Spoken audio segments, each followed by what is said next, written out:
పీల్చే గాలి ఒకటే, మరి మనుషుల మధ్యన ఈ కులాల అడ్డుగొడలేమిటే?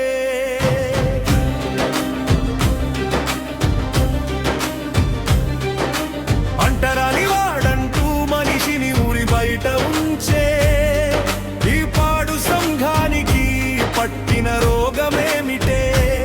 ఓయ్ మనిషి, నీ కళ్ళు తెరిచేదెన్నడే, నీ బుద్ధి మారేదెన్నడే? పుట్టిన మట్టి ఒకటే, మనం పీల్చే గాలి ఒకటే, మరి మనుషుల మధ్యన ఈ కులాల అడ్డుగొడలేమిటే? పుట్టిన మట్టి ఒకటే, మనం పీల్చే గాలి ఒకటే, మరి మనుషుల మధ్యన ఈ కులాల అడ్డుగొడలేమిటే?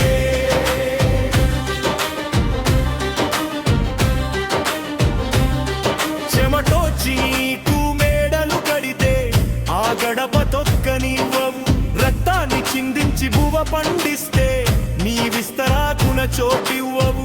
ఊరు వడ శుభ్రం చేసే చేతుల్ని చూసి అసహించుకుంటావు, కాని వాళ్ళు చేసే శ్రమను మాత్రం దొంగలాగా దండుకుంటావు. దేవుడి గుడిలో ప్రాణం లేని రాతి బొమ్మకు దండాలు పెడతావు, కాని ప్రాణమున్న మనిషిని తగిలితే మైలపడ్డానంటావు.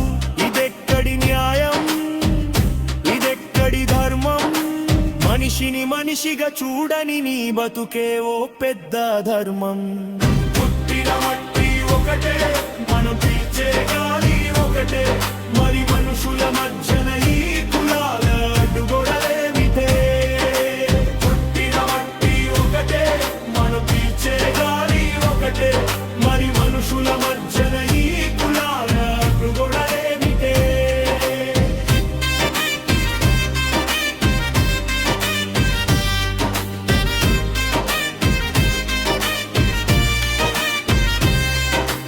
నరం కోసి చూస్తే అందరి ఒంట్లో పారేది ఎర్రటి రక్తమే, మరి కులమంటూ కుమిలిపోయే నీ బుద్ధి ఎందుకంత నలుపే? చదువులు చదివామని ఎదిగిపోయామని విర్రగీగుతున్నావు, ఇంకా ఎంగిలి గ్లాసుల దగ్గరే ఆగిపోయి బతుకుతున్నావు. తరాలు మారుతున్నాయి, కాలం పరుగులెత్తుతున్నా, ఈ అంటరానితనమనే అంటూ వ్యాధి ఇంకా ఎన్నాళ్ళు? మనిషిని బానిసగా చూసే ఈ మూర్ఖత్వం ఇంకెన్నాళ్ళు? పుట్టిన మట్టి ఒకటే, మనం పీల్చే గాలి ఒకటే, మరి మనుషుల మధ్యన ఈ కులాల అడ్డుగొడలేమిటే? పుట్టిన మట్టి ఒకటే, మనం పీల్చే గాలి ఒకటే, మరి మనుషుల మధ్యన ఈ కులాల అడ్డుగొడలేమిటే? అంబేద్కర్ రాసిన రాజ్యాంగం మనకిచ్చిన ఆయుధం, సమానత్వం కోసం పోరాడటమే మనందరి బాధ్యత.